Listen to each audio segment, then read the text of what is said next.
అధ్యక్ష మంత్రి గారు వాస్తవ విరుద్ధమైన అంశాలని ఆయన చెప్తారు అధ్యక్ష. మరి వాళ్ళ అధికారులు ఏమి వారికి సమాచారం ఇచ్చారో నాకైతే తెలియదు, కానీ వాస్తవంగా మనం మాట్లాడుకుంటే దీని మీద మేము ప్రొటెస్ట్ తెలియజేసుకున్నాం అధ్యక్ష. మా ప్రొటెస్ట్ తెలియజేస్తాం అధ్యక్ష. దయచేసి అమ్మా నేను మాట్లాడతాను దయచేసి మా ప్రొటెస్ట్ తెలియజేస్తాం అధ్యక్ష.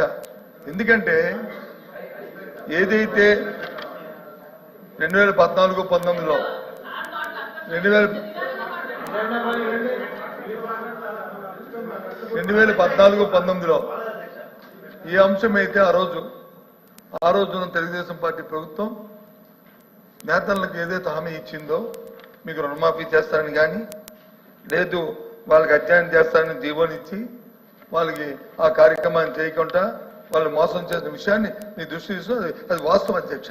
రుణమాఫీ చేయలేని విషయాన్ని వాస్తవం. అది కాకుండా వాళ్ళకి 1000 కోట్ల ప్రత్యేక నిధులు కూడా పెడతానని చెప్పారు అధ్యక్ష. ఆ అంశాన్ని కూడా వాళ్ళు చేయలేదు అధ్యక్ష. ఆ 2014-19 నేను చెప్తాను వినండి. ఆవిడ చెప్పింది అలా చెప్పారు కదా అధ్యక్ష. మంత్రి గారు ఏం చెప్పారు? గత 5 సంవత్సరాలు చెప్పారు కదా, మరి మేము చెప్పాలి కదా.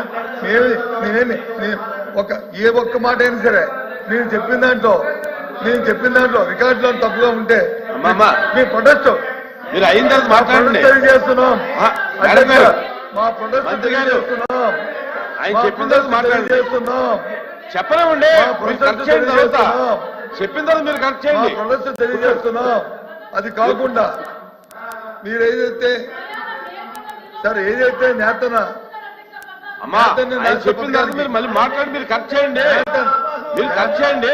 నేతన్న నేస్తం పథకానికి మాట్లాడేదంటే 200 కోట్ల తిరిగి మాత్రమే ఇచ్చారని చెప్పారు అధ్యక్ష. 200 కోట్ల రూపాయలు ఇచ్చారని చెప్పారు అధ్యక్ష. అది వాస్తవ విరుద్ధం అధ్యక్ష. 969 కోట్ల 77 లక్షల రూపాయలు ఇచ్చారనేది లెక్కలు చూసుకోమని అధ్యక్ష. వాళ్ళు ఒకసారి రివ్యూ చేసుకోమని అధ్యక్ష. ఈ నేపథ్యంలో అదే కాకుండా నేతన్న పెన్షన్ 1300 ఇది చెప్పిందలా కూడా రికార్డు అధ్యక్ష. ఏదైనా తప్పైతే మా వైపు ప్రివిలేజ్ మోషన్ నోటీస్ కూడా ఇచ్చుకోవచ్చు అధ్యక్ష. సభను తప్పుగా పెట్టానండి, దానికి అభ్యంతరం లేదు అధ్యక్ష. ఇది కాకుండా 1396 కోట్లు నేతన్ల కోసం వాళ్ళ పెన్షన్ కి కేటాయించాం అధ్యక్ష. ఇన్ని చేసి దాంతో ఈ ప్రభుత్వం అడిగిందేంటి? మా సభ్యులు అడిగిందేంటి? మీరు 200 యూనిట్లు మీరు ఇస్తున్నారా లేదా? మా సభ్యుల గౌరవ సభ్యులు అడిగింది ఏంటి? వారికి నేతన్న ఆ కమిటీని వచ్చినారు, వారికి సలహా ఇస్తే అవి మాని తప్పుగా పెట్టారు. దీని అన్నిటికీ నిరసనగా నేతలకు చేస్తున్న అన్యాయం నిరసనగా నేతలను ముంచే నిరసనగా మేము వాకౌట్ చేస్తున్నాం అధ్యక్ష. ఇక్కడ నుంచి చెప్పండి మంత్రి గారు చెప్పండి.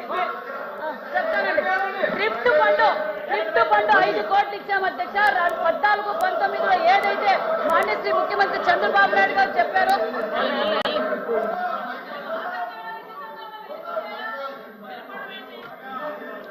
మీరు వెళ్ళిపోతే ఎలాగా? మేము ఆన్సర్ చెప్పడానికి నేను సిద్ధంగా ఉన్నాను.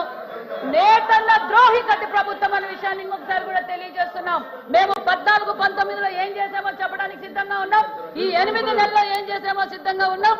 నేను చెప్పేది మరి గత ప్రభుత్వంలో అధ్యక్ష నేతన్న నేస్తం అని చెప్పి ప్రజలని నేతన్నలు మోసం చేసింది అధ్యక్ష. అంతేకాదు అధ్యక్ష, మేము ఈ 8 నెలల సమయంలోనే మేము 445 కోట్ల రూపాయలు మేము ఓన్లీ ఎన్టీఆర్ భరోసాకి ఇచ్చాం అధ్యక్ష. అంతేకాకుండా అధ్యక్ష మరి ఒక్క సంవత్సరం వాళ్ళు మొదటి సంవత్సరంలో 19-20లో వాళ్ళు ఎంత ఇచ్చారు అధ్యక్ష? నేస్తం కింద 191 కోట్లు ఇచ్చారు అధ్యక్ష. మరి పెన్షన్ల రూపంగా ఇస్తే 250 కోట్లు ఇచ్చారు అధ్యక్ష. మొత్తంగా చూస్తే 441 కోట్లు ఇస్తే మేము ఈ 8 నెలల్లోనే 445 కోట్ల రూపాయలు ఇస్తూ అదే విషయాన్ని 4 సార్లు చెప్పారు అధ్యక్ష. అధ్యక్ష ఒక్క నిమిషం సవితమ్మ గారు ఒక్క నిమిషం. అధ్యక్ష వాళ్ళు ఏదంటే అది చెప్తారు, సత్యదూర మాటలు చెప్పి బయటకు వెళ్తారు. సమాధానం ఇవ్వాల్సిన బాధ్యత ప్రభుత్వం పైన ఉంది. ఇది ఇక్కడున్న మెంబర్లు కాదు అధ్యక్ష, బయట ప్రజలకు మేము సమాధానం చెప్పాలి. దయచేసి మేడం గారు చెప్పిన అదే విషయాన్ని మేడం గారు చెప్పినాడు అధ్యక్ష. ఇప్పుడు అధ్యక్ష ఒక్క నిమిషం సవితమ్మ అధ్యక్ష 2014 నుంచి 19 గురించి మాట్లాడారు అధ్యక్ష. అటు అమర్నాథ్ గౌడ్ హత్య గురించి మాట్లాడతాం అధ్యక్ష. ఎట్లా ఒక బీసీ కుర్రోడిని ఎంత దారుణంగా చంపేశారు మాడదాం.